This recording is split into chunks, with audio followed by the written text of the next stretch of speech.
Hi guys, it's reaction time. We've got Bayley, Circle of Stone. It also features Niklas Stalvind of the band Wolf. Man, I love Wolf. Their album that came out a couple of years ago, it made my top albums of the year. I love his vocals. He's got a really cool style to his vocals. This sort of high pitched it really suits Wolf. I fucking love that band.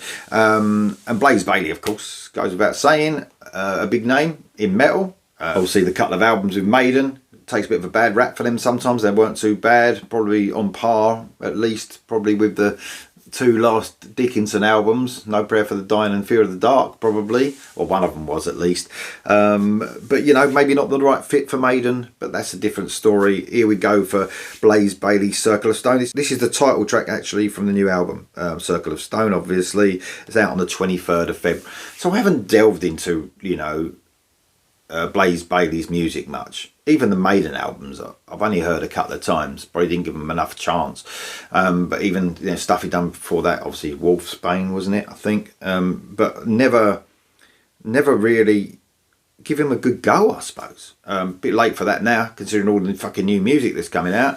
But I can give him a go now, going forward. That's the main thing. So hopefully I like this, and hopefully cover it more throughout the year. So this is Bayley, Circle of Stone, featuring Niklas Stalvind. Here we go.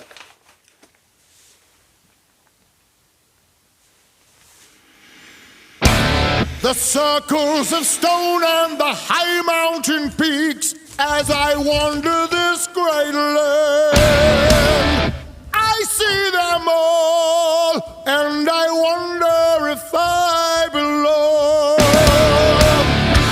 A portal that connects the dream world to me, the circle of torn stones. Give me a sign, and I will know where I belong. In your mind's eye, can you see our homeland? An illusion, a shadow, a spirit, a dream. I exist, I am real. My unspoken name, the sorrows of all that are lost. In your mind's eye, can you see our homeland? Is it really me, or my father's dream? What power makes me so strong for the truth in the heart of the circle of stone?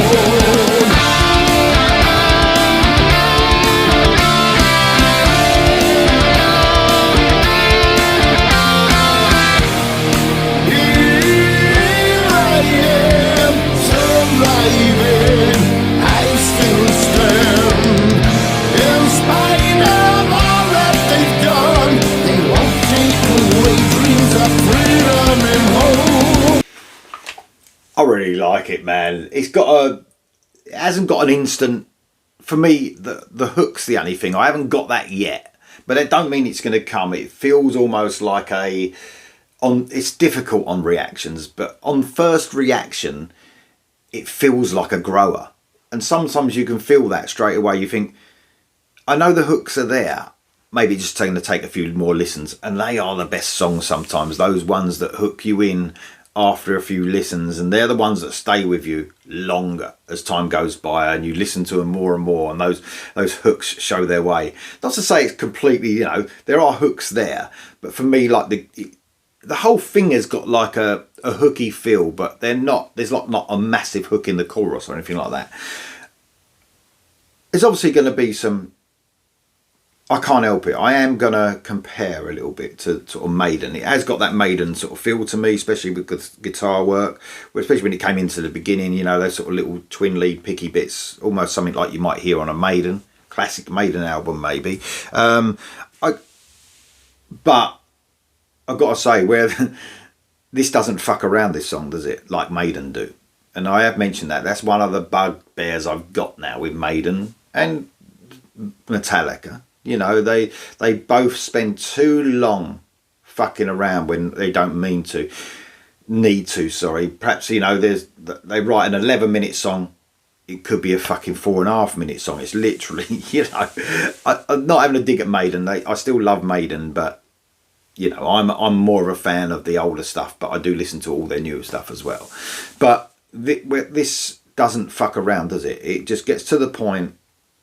It doesn't need to fuck around. That's the great thing about this.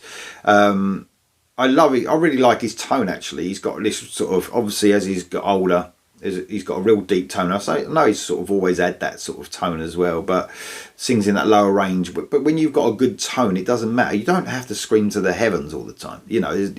Sometimes I think Bruce Dickinson, comparing again, sounds better now if he stuck to his lower range rather than try to go higher. Sometimes it sounds like he's reaching a little bit, even though he's got a great vocal, by the way, not having to dig.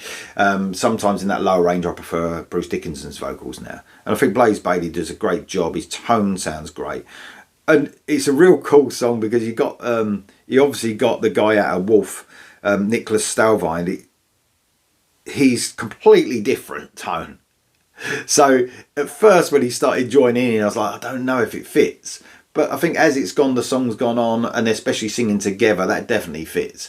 But it might take a little bit of getting used to. Again, like I said, I think, Wolf sound great. The guy's voice fits perfectly in the band. I'm sure, this is, I don't listen to a lot of Blaze Bayley, like I said, and Blaze's voice, straight away, it really suited the music as soon as it came in.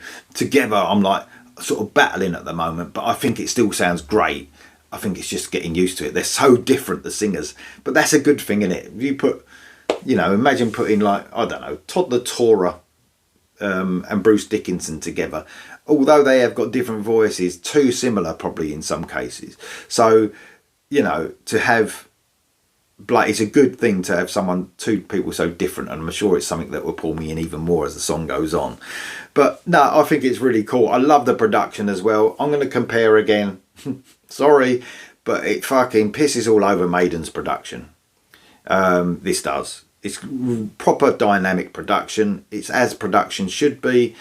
Maiden have got no excuses. They can get anyone in to produce their albums. They could even do it themselves and make it sound exactly how they want it to. And I'm sure that's the problem, is they're too pig-headed to get... They're probably heard a lot of fans have a go about the production, and they're probably going, well, fuck you. We do what we like. And they can, can't they? Because they just literally can. It doesn't matter what anyone says about Iron Maiden. If I slammed Iron Maiden all day, it ain't going to make a fucking blind bit of difference because everyone loves Maiden. Including me, by the way. You wouldn't think it, I know. But I think, this production compared to Maiden's production, it's miles better. Is it Kevin Shirley that does Maiden's production, I think, isn't it? I believe. I remember. And production hasn't been good on a Maiden album. Even though I think Kevin Shirley produced it since Brave New World. I like that production. It had a sort of a really clear production. The drums sounded great. Maybe could have had the bass going up a tiny bit, but apart from that, I think that's the last time there was a great production on a Maiden record. So Blaze Bayley's band here production wise have knocked it out of the park. Sounds dynamic. The guitars are really punchy and clear. Doesn't sound, on this same level, which is the problem with Maiden. Again, no dynamics in the sound of it. That's not a dig at Maiden's songwriting, by the way. That's a dig at the actual production of the albums. But man, I think it's great. Blaze Bayley, Circle of Stone. Let's listen to the rest.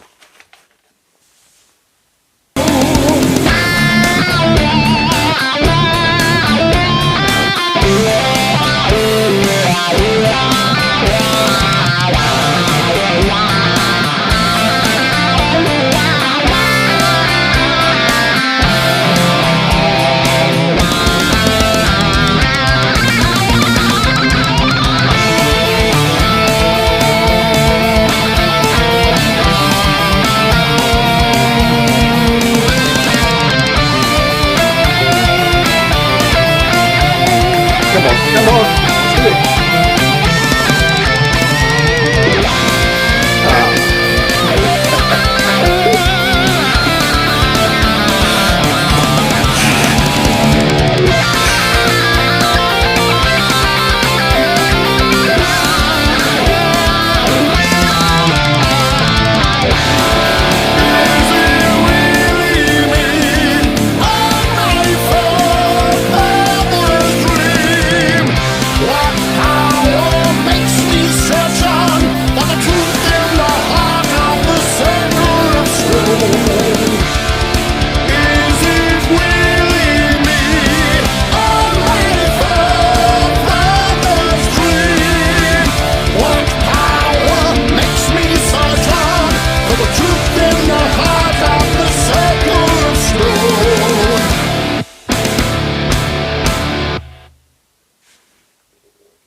Yeah, man. I mean, great musicians in this band. That guitar solo was just perfect. It was absolutely perfect. I said, oh no, because I was waiting for the twin lead part. He done this sort of like a cool... It sounded like it was going to come in with a twin lead part from the other guitarist. But, you know, perhaps that I would have compared again to You Know Who if it did. But the comparisons are there. They're always going to be. But I've got to say, that was one top-notch tune from Blaze Bayley. And as the song went on, I felt that, again, like I said I would do, you can feel those melodies creeping in even before the song ended.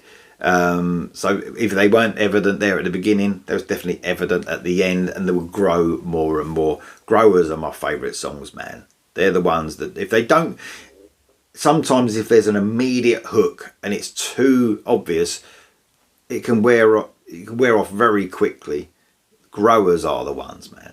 And I always say that the album that gets me more and more, and I'll never get sick and tired of listening to, that was a grower, because at the first I was like, what the fuck is this? And that was Queensryche and Rage for Order, my favourite Queensryche album, and that just grew over time, and it still does. It comes on in my car now, and I'm like, man, turn it up. And I've been listening to that album since 1986. That just shows you how good a grower is. Anyway, guys, let me know what you think of that. Blaze Bayley, Circle of Stone, featuring Niklas Stalvind. Yeah, really cool. Really cool. Let me know in the comments below, though, guys, and I'll see you soon.